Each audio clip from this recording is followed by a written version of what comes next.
16 ಜನಕ್ಕೆ ಜೀವಾವಧಿ. ಒಂದು ಸೈತಾನ ಇತ್ತಲ್ಲ ಇವ್ರ ಜೊತೆಗೆ, ಚನ್ನಕೇಶವ ಟಿಂಗ್ರೀಕರ್ ಅಂತ, ಅದಕ್ಕೆ 7 ವರ್ಷ ಜೈಲು. ಆಕ್ಚುಲಿ ಈ ಸೈತಾನಿಗೆ ತಮಿಳುನಾಡಲ್ಲಿ 9 ಜನಕ್ಕೆ ಗಲ್ ಶಿಕ್ಷೆ ಕೊಡಲ್ಲ, ಹಂಗೆ ಕೊಡಬೇಕಾಗಿತ್ತು. ಯಾಕಂದ್ರೆ ಇದು ಕಾಕಿ ಹಾಕೊಂಡು ಇದು ಎಷ್ಟು ಕೊಲೆಗಳನ್ನ ಮುಚ್ಚಾಕಿದೆ ಏನೋ. ಯೂನಿಫಾರ್ಮ್ ಹಾಕೊಂಡು ಪ್ರಭಾವಿಗಳ ಬೂಟ್ ನೆಕ್ಕೊಂಡು ಸುಳ್ಳು ಕೇಸ್ ಹಾಕೊಂಡು ದುಡ್ಡು ಕೊಟ್ರೆ ಕೇಸ್ ಹಳ್ಳ ಇಡಿಸ್ಕೊಂಡು ಬಾಳ್ತಿರೋ ಅಧ್ವಾನದ ಆಫೀಸರ್ಗಳಿಗೆ ಇದು ಒಂದು ದೊಡ್ಡ ಮೆಸೇಜ್ ಕೊಂಡ್ರಿ. ಇವಾಗ ಹೆಂಗಾಗಿದೆ ಅಂದ್ರೆ ಯಾವ ಸ್ಟೇಷನ್ಗೆ ಯಾವ ಪೊಲೀಸ್ ಅಧಿಕಾರಿ ಬರ್ಬೇಕು ಅಂದ್ರು ಆ ಕ್ಷೇತ್ರದ MLA ಲೆಟರ್ ಕೊಡ್ಬೇಕು. ಹಿಂಗೆ ಬಂದ ಆಫೀಸರು ಯಾರಿಗೆ ಸರ್ವಿಸ್ ಮಾಡ್ಕೊಡ್ತಾನೆ ಯೋಚನೆ ಮಾಡಿ. ಹಿಂಗೆ ಆಗಿದ್ದು ಈ ನಮ್ಮ ವಿನಯ್ ಕುಲಕರ್ಣಿ ಕೇಸ್ ಆಗಿ. ಅದೊಂದು ಕೊಲೆ ಮಾಡಿಸೋದಕ್ಕೆ ಮಾಡಿದ್ಮೇಲೆ ಮುಚ್ಚಾಕೋದಕ್ಕೆ ಇಡೀ ಡಿಪಾರ್ಟ್ಮೆಂಟ್ ನಿಂತ್ಕೊಂಡು ಕೆಲಸ ಮಾಡ್ತಾರೆ. ಈ ಕೇಸ್ಗೆ CBI ಎಂಟ್ರಿ ಆಗದಿದ್ರೆ ಮುಚ್ಕೊಂಡು ಹೋದ 100 ಅಮಾಯಕರ ಹತ್ಯೆ ಕೇಸಲ್ಲಿ ಇದು ಒಂದಾಗ್ತಿತ್ತು.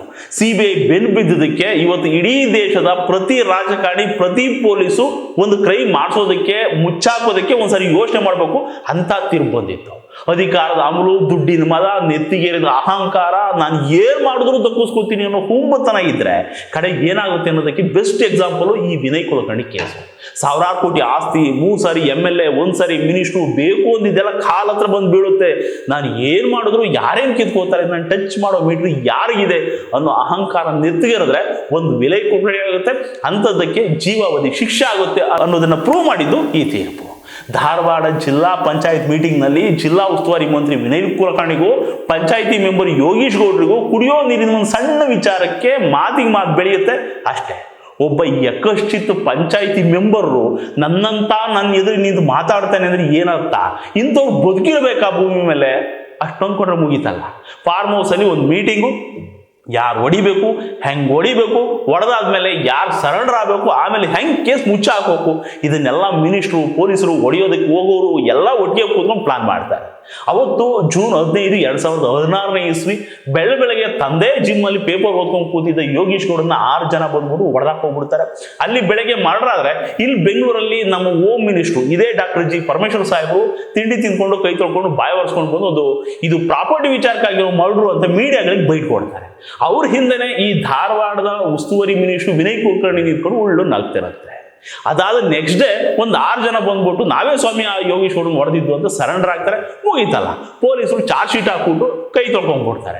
ಯೋಗೀಶ್ ಗೌಡ್ರು ಫ್ಯಾಮಿಲಿ ಬಿಡುತ್ತಾ? ಡೇ 1 ಇಂದ ಯೋಗೀಶ್ ಗೌಡ್ರ ಹೆಂಡತಿ ಮಲ್ಲಮ್ಮ, ಯೋಗೀಶ್ ಗೌಡ್ರ ಅಣ್ಣ ಗುರುನಾಥ್ ಗೌಡ್ರು ಈ ಕೇಸಿಂದ ಬೀಳ್ತಾರೆ. ಧಾರವಾಡ ಪೊಲೀಸರು ಈ ಕೇಸ್ನ ಹಳ್ಳ ಇಡಿಸ್ತಾರೆ. CBIಗೋ CIDಗೋ ಕೊಡಿ ಅಂತ ಹಿಂದಿಲ್ದ ಬೇಡ್ಕೊತಾರೆ. ಹೋಮ್ ಮಿನಿಸ್ಟರ್ ತೀರ್ಪು ಕೊಟ್ಟ ಮೇಲೆ ಮುಗೀತಲ್ಲ, ಇನ್ನೇನು ಉಳಿಯುತ್ತಾನೆ CBI ಕೊಡೋದಕ್ಕೆ. ಆಮೇಲೆ ಇವ್ರ ಗೌರ್ಮೆಂಟ್ ಹೋಗಿ ಯಡಿಯೂರಪ್ಪನವರು CM ಆದಾಗ ಕೇಸು CBI ಹೋಗುತ್ತೆ.